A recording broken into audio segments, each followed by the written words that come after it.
In this episode of Diecast Emporium, we're going to be taking a look at a first gear model. This is the Mack Granite MP with tri-axle Talbert Lowboy and 1:50 scale. Many of you guys have this model. It's a great model, great tractor, great trailer.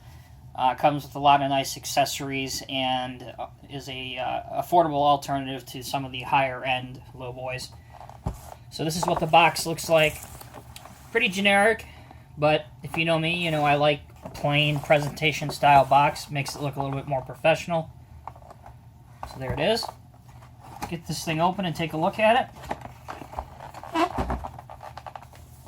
Now these typically run anywhere from, because there's often sales on these, but these typically run anywhere from about $90 to maybe $110. Some of the color combinations that you can't find anymore obviously are going to be a little bit more expensive, but there it is. Set it on its side, just pull this straight off, and you have your trailer.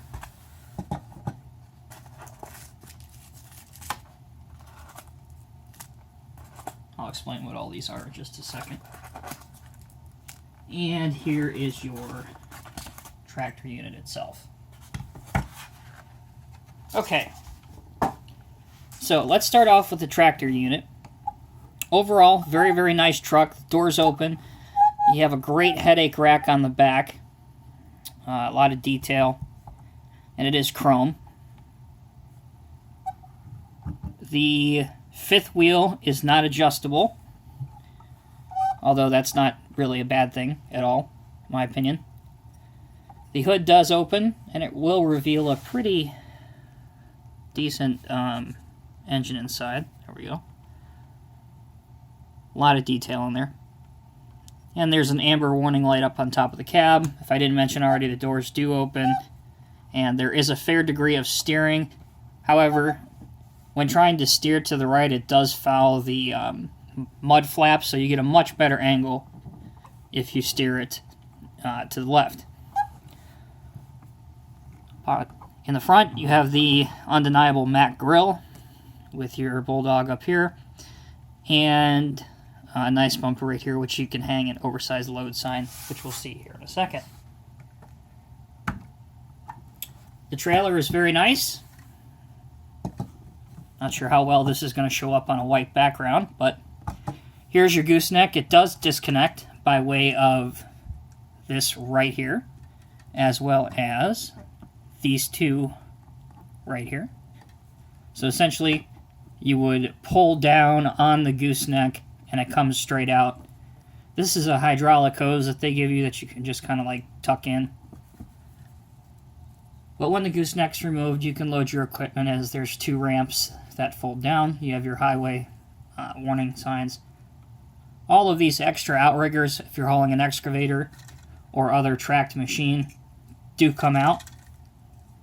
A lot of them can be pretty stiff at first, but with the pointer tool, you can get them out rather easily. There's an example of just 3 of those. And the same thing on the other side. Also up on the deck, you have a simulated wood grain finish. So that's really nice looking. The tires are good.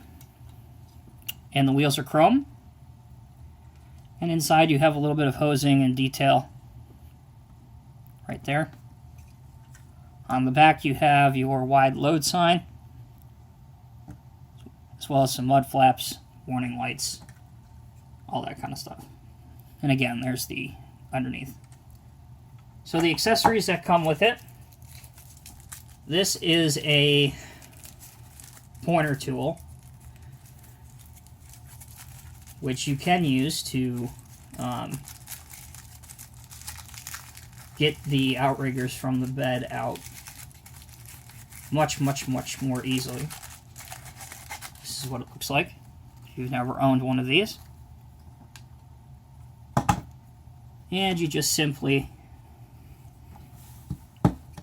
see if I can do this on camera here, just simply stick it underneath your outriggers like that, and you can get them to come out. And also you can use the pointer tool if you want to point at something. Obviously, it's a pointer tool. Okay. These are just your extra bed extensions that I mentioned earlier. They just sit on here. There's 2 of these that are this size and 2 of these that are slightly longer. So they will go from about here all the way to about here, so your full length is covered. Last thing that I will take a minute to show you is your oversized or wide load sign that goes on the front of the tractor.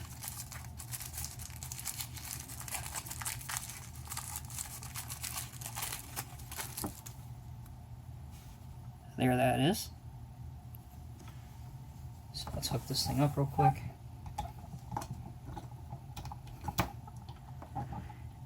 Now, these coil lines, in case anybody's wondering, unlike the sword ones, they don't attach into the trailer. However, if you wanted to unwind them or do some sort of modification to them, you might be able to stretch them, but you would definitely have to glue them onto the trailer, and that limits, really, your posing options, so I would not recommend doing that. And then your wide load sign just sits right over the front of the bumper like that. So, there you go, guys. In conclusion, this is the 1:50 scale first gear Mack Granite Lowboy set with a red tractor and a white 3-axle Lowboy Talbert set. Very, very nice set. Looks great if you've got equipment and you want a Lowboy that's a little bit more affordable. This is a good option. There's enough detail for it to warrant the price. The build quality is pretty good. Pretty good. And overall, it's just a really, really nice model. So, as always, guys, thank you for watching. Be sure to tune in for the next video. Take care, and we'll see you soon.